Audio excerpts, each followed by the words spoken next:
नमस्कार, आप देख रहे हैं द क्रेडिबल न्यूज। मैं हूं शालिनी।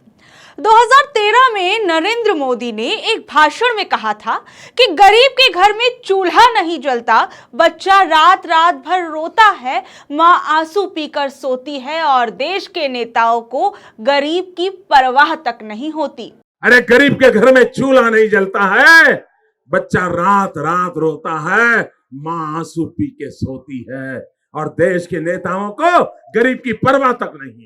उस समय ये बात सुनकर लोगों को लगा था कि शायद अब गरीब की रसोई की चिंता करने वाला कोई नेता सामने आया है, लेकिन आज देश के कई हिस्सों से ऐसी तस्वीरें सामने आ रही हैं जहां लोगों के घरों में सचमुच चूल्हा जलाना मुश्किल हो गया है।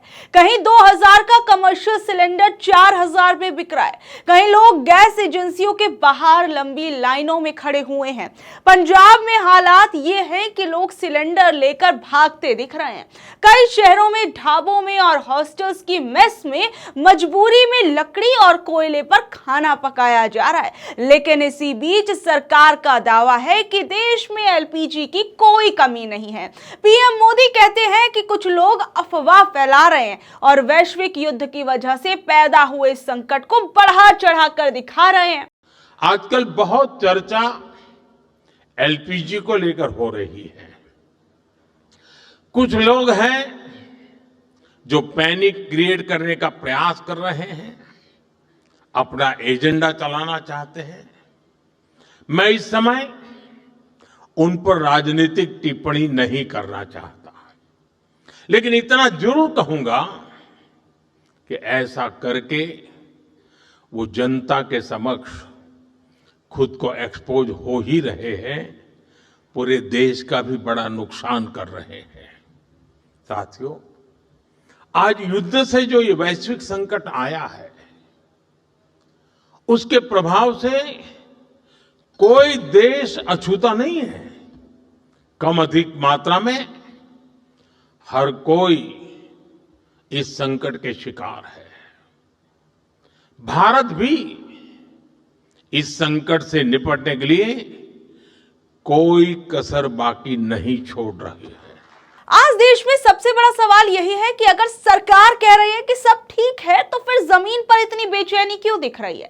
पीएम मोदी कहते हैं देश में एलपीजी की कोई कमी नहीं है, मंत्री कहते हैं पर्याप्त भंडार है, लेकिन सड़कों पर जो तस्वीर दिख रही है वो कुछ और ही कहानी बयां कर रही है। पंजाब में 67 साल के भूषण कुमार मित्तल सुबह 5 बजे से सिलेंडर की लाइन में खड़े थे। वजह क्या थी? सिर्फ एक डर कि कहीं आज गैस ना मिली तो घर का चूल्हा कैसे जलेगा। 2 घंटे परेशान होने के बाद, धक्का मुक्की के बीच खड़े होने के बाद उनका दिल बैठ गया और उन्हें आ गया वहां हार्ट अटैक। वहीं उनकी मौत हो गई। अब सवाल सीधा है कि अगर सब कुछ सामान्य है तो क्या पहले भी लोग सिलेंडर लेने के लिए अपनी जान जोखिम में डालते थे? अमेठी की भी आप तस्वीर देखिए। यहां पर रविंद्र नाथ तिवारी 6 खाली सिलेंडर लेकर धूप में खड़े हैं। घर में बेटी की शादी है, हलवाई बैठ चुका है, मेहमान आने वाले हैं, लेकिन पिता की सबसे बड़ी चिंता क्या है कि चूल्हा जलेगा भी या नहीं। सरकार कहती है कोई कमी नहीं है, तो क्या किसी पिता को शौक है कि वो धूप में खड़ा होकर पसीना बहाता रहे, वो भी जब उसकी बेटी की शादी है? बुलंदशहर की पॉटरी फैक्ट्रियां क्यों बंद हो रही हैं? फिरोजाबाद की चूड़ी इंडस्ट्रीज की भट्टियां ठंडी क्यों पड़ी हैं? आगरा की पेठा फैक्ट्रियों पर ताले क्यों लग रहे हैं? और मध्य प्रदेश के शहरों में लोग गैस एजेंसियों के बाहर घंटों लाइनों में क्यों खड़े हो रहे हैं? देश के कई हिस्सों से ये तस्वीरें आ रही और आज देश में 2 तस्वीरें साफ हैं। एक तस्वीर टीवी और भाषणों की है जहां सब कुछ नॉर्मल बताया जा रहा है। दूसरी तस्वीर जमीन की है जहां लोग सिलेंडर के इंतजार में खड़े हैं। छोटे उद्योग ठप्प पड़ गए और कारोबारियों की चिंता लगातार बढ़ रही है। सरकार कह रही है कि ये सब इंटरनेशनल हालातों की वजह से हो रहा है। ईरान, इजराइल और अमेरिका के बीच बढ़ते तनाव का असर पूरी दुनिया पर पड़ रहा है। कच्चे तेल के दाम बढ़ सकते हैं, सप्लाई प्रभावित हो सकती है। ये बात कुछ हद तक सही भी हो सकती है, लेकिन सवाल ये है कि क्या हर समस्या का जवाब सिर्फ आज का वैश्विक संकट ही है? क्योंकि जमीन पर लोग सिर्फ इंटरनेशनल राजनीति नहीं देख रहे हैं, वो अपने घर की रसोई देख रहे हैं। उन्हें यह दिख रहा है कि गैस एजेंसियों के बाहर लाइनें बढ़ रही हैं, कई लोग पैनिक में आ रहे हैं, कई जगह कमर्शियल सिलेंडर 2000 की जगह 4000 रुपए में बिक रहा है, ब्लैक में बिक रहा है। कई शहरों में ढाबे और होटल लकड़ी और कोयले पर खाना बना रहे हैं। स्थिति का अंदाजा इस बात से लगाया जा सकता है कि देश में इंडक्शन चूल्हों की मांग अचानक बढ़ गई है। Amazon, फ्लिपकार्ट, ब्लिंकिट जैसे प्लेटफॉर्म पर इंडक्शन की बिक्री 30 गुना तक बढ़ गई है। कई वेबसाइट्स पर तो ये आउट ऑफ स्टॉक दिखा रहा है, यानी लोगों को लगने लगा है कि शायद अब गैस सिलेंडर पर तो भरोसा करा नहीं जा सकता, इसलिए जल्दी जल्दी जो ये इंडक्शन है उसको बुक कर लेते हैं। उधर महंगाई भी धीरे धीरे बढ़ रही है। फरवरी में मैं आपको बता दूं कि रिटेल महंगाई बढ़कर 3.21% पर पहुंच गई है। फूड इन्फ्लेशन 3.47% तक पहुंच गया। और अगर ईरान और इजराइल के बीच तनाव लंबा चला और कच्चे तेल के दाम $150 प्रति बैरल तक पहुंच गए तो इसका असर पेट्रोल, डीजल से लेकर फल, सब्जी, यहां तक कि हर एक छोटी छोटी चीज पर पड़ता हुआ नजर आएगा।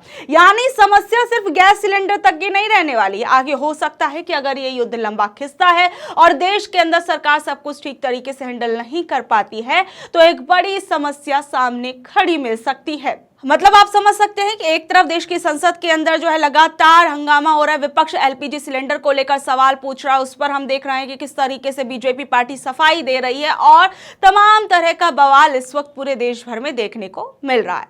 वहीं इस बीच में आपको एक और अहम खबर बताती हूँ। कभी कभी हमारे देश में कुछ फैसले ऐसे आते हैं जो सुनकर सबसे पहला सवाल यही उठता है कि आखिर हम किस सदी में जी रहे हैं। मामला महिलाओं के पीरियड्स के दौरान मिलने वाली छुट्टी का है, यानी मेंस्ट्रुअल लीव का है।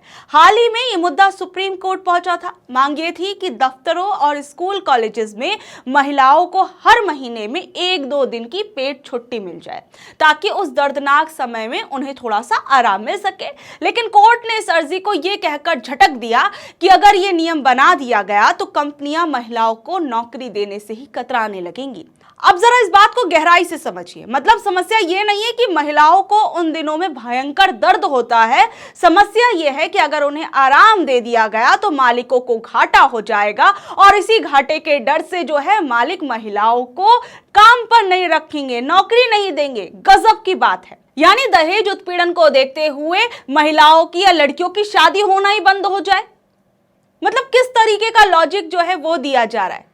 देखिए, समाधान ये ढूंढना चाहिए था कि कैसे काम की जगह को महिलाओं के लिए थोड़ा आरामदायक बना दिया जाए, पर सलाह ये दी गई कि महिलाओं को ही एडजस्ट करना सीखना पड़ेगा। क्या आज भी हम पीरियड जैसे कुदरती चीज को कमजोरी मानते हैं? और सच तो ये है कि ये कोई मामूली पेट दर्द नहीं होता। कई महिलाओं को इस दौरान ऐसा माइग्रेन और शरीर में ऐसी ऐंठन होती है कि बिस्तर से उठना भी दुर्भर हो जाता है। लेकिन हमारा समाज क्या चाहता है कि महिलाएं चुपचाप ऑफिस जाएं, सारा काम निपटाएं और ऐसे मुस्कुराएं जैसे सब कुछ बिल्कुल नॉर्मल है। तर्क दिया जा रहा है कि इससे महिलाओं का करियर खराब हो जाएगा। भाई साहब, दुनिया के कई देश इस पुरानी सोच को बहुत पहले कचड़े के डिब्बे में डाल चुके हैं। जापान में तो 1947 से ये छुट्टी मिल रही है। दक्षिण कोरिया, इंडोनेशिया और अब स्पेन जैसे देशों में भी ये नया नियम है। वहां तो किसी का करियर खराब नहीं हो रहा। क्या वहां पर महिलाएं जो है वो नौकरी पेशे में नहीं है? क्या वहां की सरकारों ने महिलाओं को ये कह दिया है कि हम आपको ऐसी रियायतें नहीं दे सकते जो आपके दर्द तकलीफ से जुड़ी हुई हैं? देखिए, असल में वहां के लोग समझ चुके हैं कि महिलाओं की सेहत का ख्याल रखना कमजोरी नहीं है बल्कि एक पढ़े लिखे समाज की निशानी है। भारत में सुई अभी वहीं अटकी हुई है कि महंगा पड़ेगा। अगर कोई कंपनी सिर्फ इसलिए किसी औरत को काम पर नहीं रखती क्योंकि उसे महीने में 1 दिन की एक्स्ट्रा छुट्टी देनी पड़ेगी तो खराबी उस छुट्टी में नहीं है बल्कि उस कंपनी की नीयत में है। और अच्छी बात यह है कि हमारे ही देश में ओडिशा, कर्नाटक और केरल जैसे कुछ राज्यों और कई समझदार कंपनियों ने खुद ये छुट्टी देना शुरू कर दिया है। यानी जहां नियत साफ है वहां रास्ता भी निकल जाता है। लेकिन असली सवाल यही है कि हम कैसा समाज बना रहे हैं? ऐसा जहां औरतें अपनी तकलीफ छिपाकर घुट घुट कर काम करें, या ऐसा जहां उनकी जरूरत की इज्जत हो? ये सिर्फ एक छुट्टी की बात नहीं, ये बराबरी और सम्मान की बात है। अगर हम आज भी उनके शरीर की हकीकत को नहीं समझ सकते तो फिर बराबरी के ये बड़े बड़े भाषण सिर्फ सुनने में ही अच्छे लगते हैं। तो बहरहाल, आप इन खबरों पर क्या कुछ कहेंगे नीचे दे कमेंट बॉक्स में जरूर बताइएगा और ऐसी अपडेट्स जुड़े रहने के लिए देखते रहिए द क्रेडिबल न्यूज। मैं हूं शालिनी, धन्यवाद।